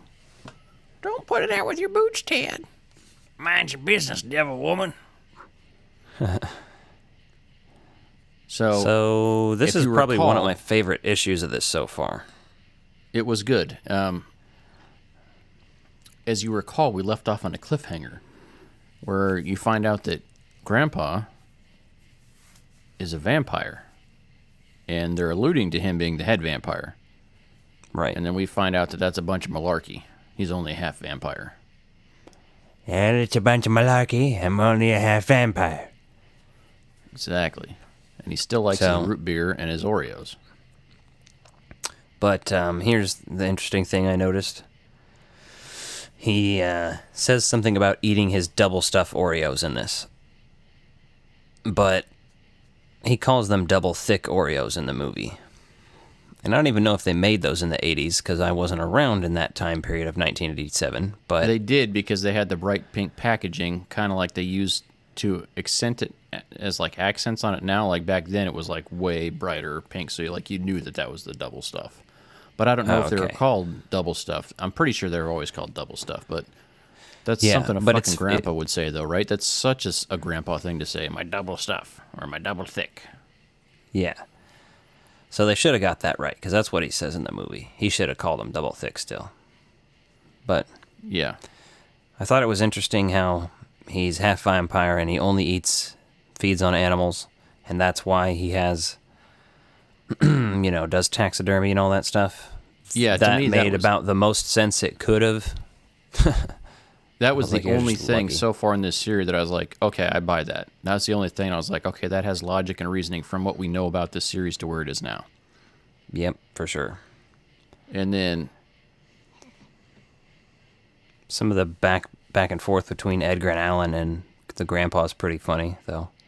I don't have anything specific written down, but I remember it being This issue's just significantly better than the first two. So, yeah, one of the notes I had was that they're adding bullshit to the vampire lore here, right? They're trying to retcon some shit just to tell their story, which is usually bullshit. And that bullshit that they said is that only if you're a half vampire would killing the head vampire return you to normal. As well as, well, yeah, that fucks up weird vampire lore. But I'm also kind of like, all right, the vampire head vampire, don't have a problem with it being a woman by any means, but it's the Widow Johnson, just so you can name another character from the movie. Yeah, like, to me that was that could have been a new character. Yeah, or, that's. I mean, yeah. Well, and they could have said he turned her, and then it was a whole other thing. But basically, what you get out of this issue is that Grandpa's a dirty old man, but he's funny. Yeah, and he kind of does his ways to cope. So he talks about how in her dungeon they have all sorts of blood play, foot worship, and shishty training. Yeah, and they're all grossed out by it. Which basically accounts to Grandpa saying, "I let the Widow Johnson peg me." I mean, hey, people got to do what they got to do, man. No, I'm not shaming it. I didn't shame him. I just said that's what it equates to. There's no kink shaming here. Do what you want. Do what makes you happy. As long as it's my illegal, double doesn't thick hurt kids. Oreo dildo. So anyway, there's some sexy goth bitches down there. Yeah, and then you see that like David's like trying to get his revenge too. So yeah. So that's why that's why David didn't turn. As David was already a full vampire. They still don't explain how he survived. Which whatever. Yeah, it's kind of meh. I'm kind of the thing I'm thinking is, all right, if David survived and you're trying to put David back into the comic, why the fuck isn't this the movie instead? Why would David be not in the movie but he's in the comic? That's just bad. It is. It's probably that's the because part of this. You couldn't afford Kiefer Sutherland and he was probably like, fuck you, this is a terrible script, even if they gave him one with him in it. But it kind of just seems like, all right, well, if he's not going to be in the movie should have been the part with him in it. You know what I mean? Well, the problem is, though, is that if a vampire doesn't age, you can't have current Kiefer Sutherland playing himself.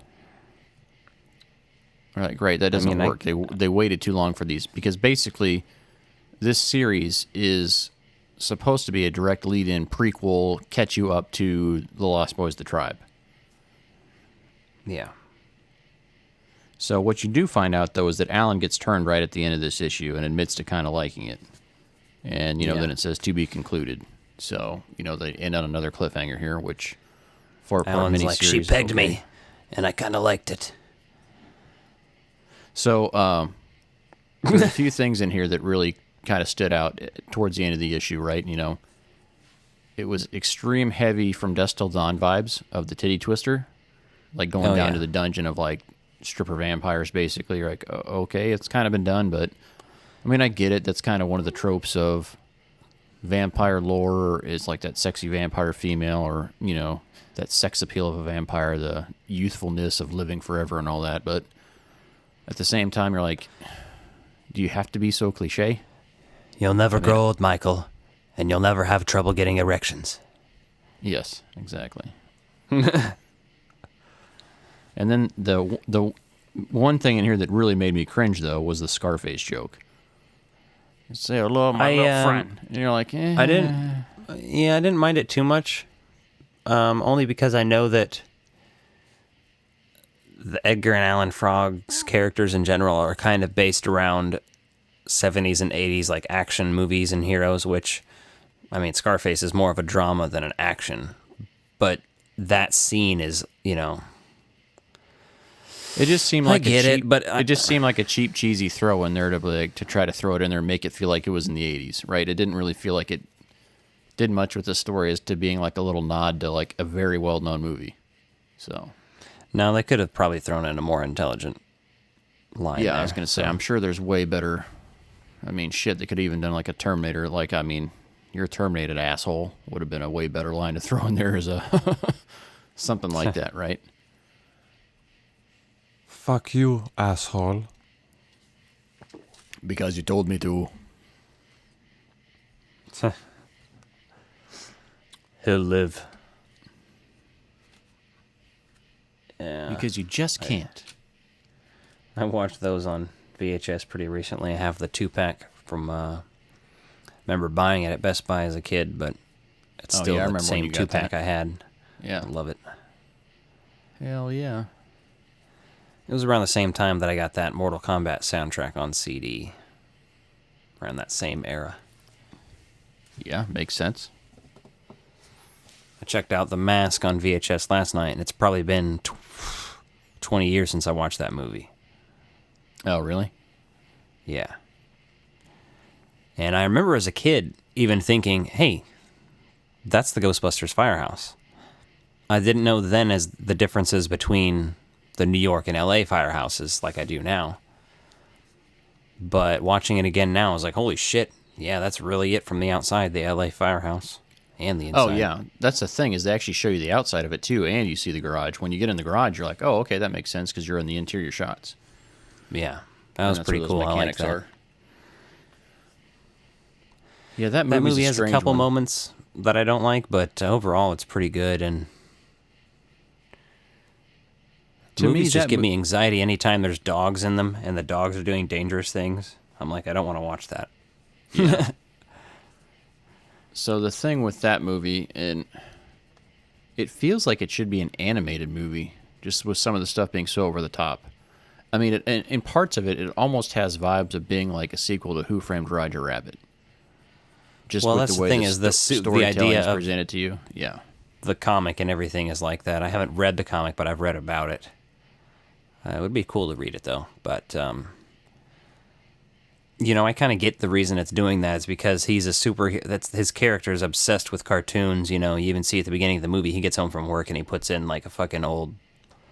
I think was he watching Mighty Mouse and Old Fox? That cat calling old Warner Fox. Brothers tiny yeah, fucking Looney Tunes and shit. His lamp or something is the fox from Looney Tunes and shit. So, the fox. I mean the wolf. But yeah, he has a lot of cartoony moments and stuff, and the animation is like, it's almost not terrible, but it's pretty bad still. But it's still watchable. It's still a decent movie.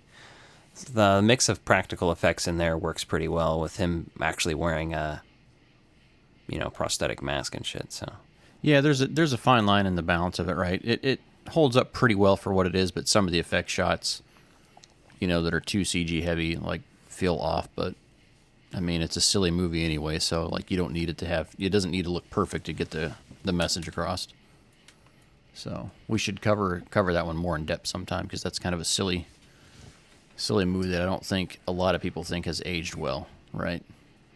Yeah. When you think Jim Carrey's filmography, like, that's not one that comes to the top of people's minds all the time.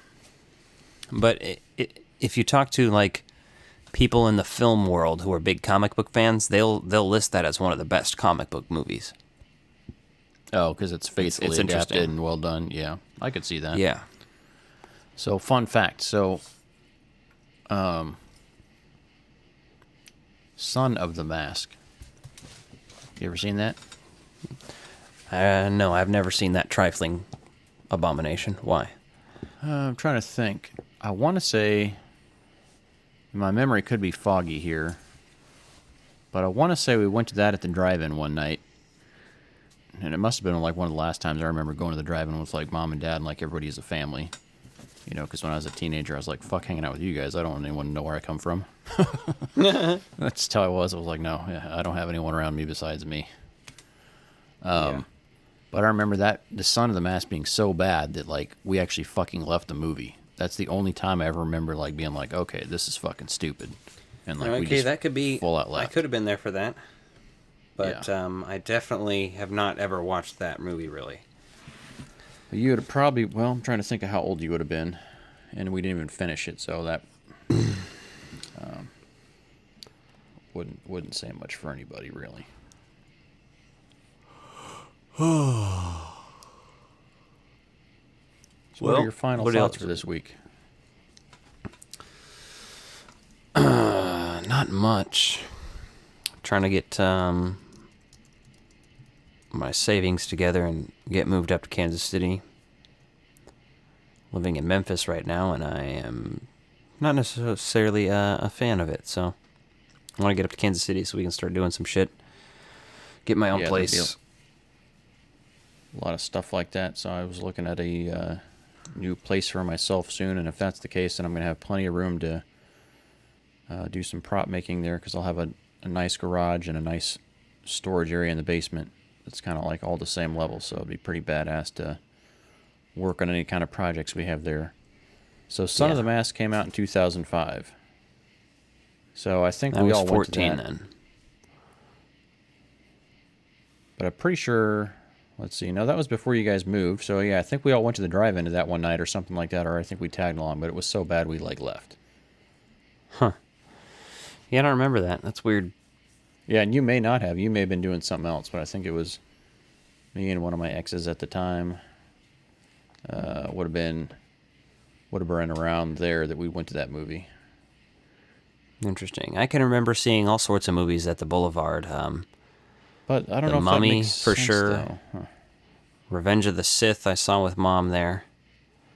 This came out even though I had already seen February. it in theaters with you.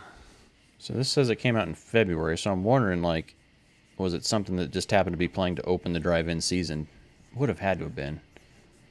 That's weird. Around that time. But yeah, I just remember, like, leaving that movie because it was so bad, and, like, just, like, fucking driving off and, like, not to another, watch another movie there because, like, they'd already started for, when they all did double features all the time, so. Yeah. Terrible. Yeah, I don't got much more on final thoughts this week. I'm kind of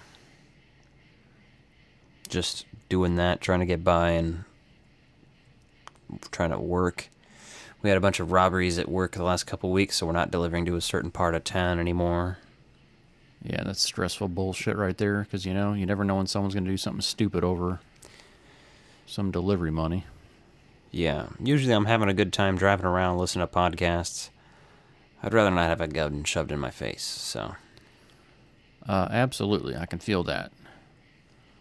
But it looks like everything on the agenda has been canceled. I heard California's doing a major shutdown again, so we'll see what that does for toy distribution or what that's going to start looking like again. I mean, I don't think there's anything too insane coming out right now.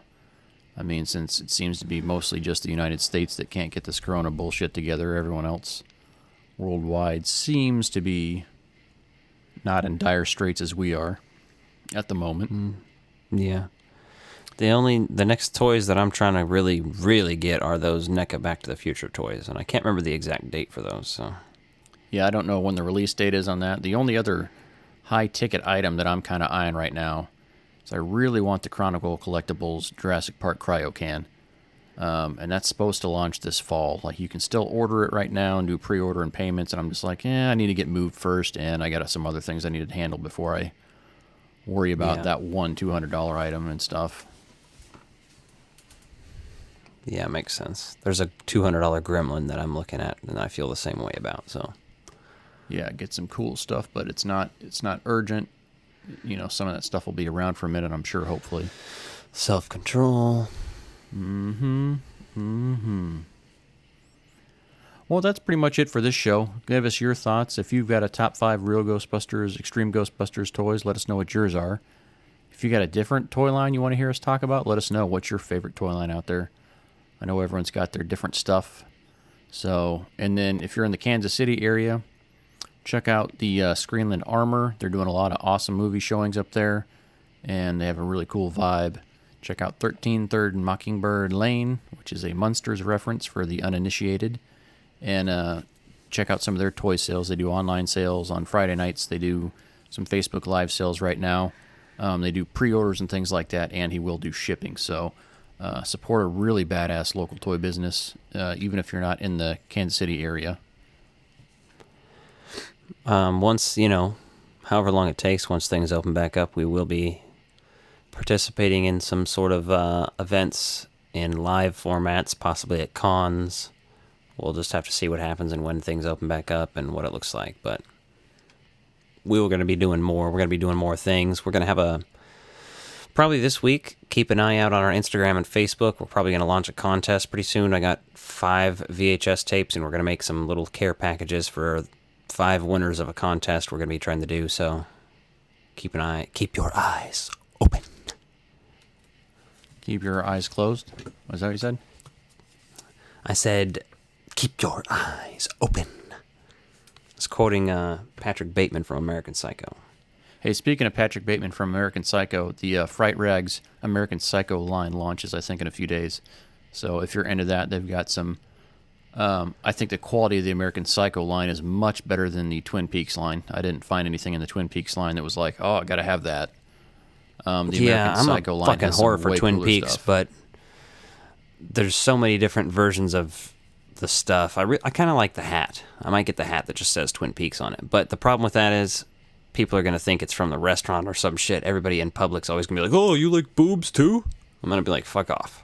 Yeah, and that's a funny story. We'll have to have Tony on to tell it because he'll tell it way better than I will. But he told us about the time he stopped at Twin Peaks thinking it was a reference to the TV show and found out that it was a restaurant. And I mean, probably wasn't totally disappointed, but at the same time, you're like... That happens a lot. Yeah. Yeah, I mean... All right, kids. I guess it's hard to disappoint people when you're distracting them, but at the same time, you're like, well, maybe you should have thought about that before you named it after a TV series that had been around for a while. So... Who knows? All right. What will we buy? What will we talk about night. next week? Find out next time on the Frog Brothers Podcast. Will there be action? Will there be excitement? There certainly won't be romance. Will Alec win first place at his dance recital? Will Justin's strap-on finally come in the mail? Find out next week On Unsolved Mysteries. Good night. On Unsolved Mysteries. Find out who gives a shit about Bigfoot. Update. Apparently nobody gives a shit, so fuck them. Tourette's guy videos for you. Those are fucking dumb, but they're kind of funny. On that note, good night. Yeah. See you later. These are my dinner guests, the Frog Brothers. Frog Brothers. Frog Brothers. These are my dinner guests, Frog Brothers. Frog Brothers. Frog Brothers. These are my dinner guests, the Frog Brothers. Frog Brothers. Frog Brothers. These are my dinner guests, Frog Brothers. Frog Brothers. Frog Brothers. These are my dinner guests, the Frog Brothers.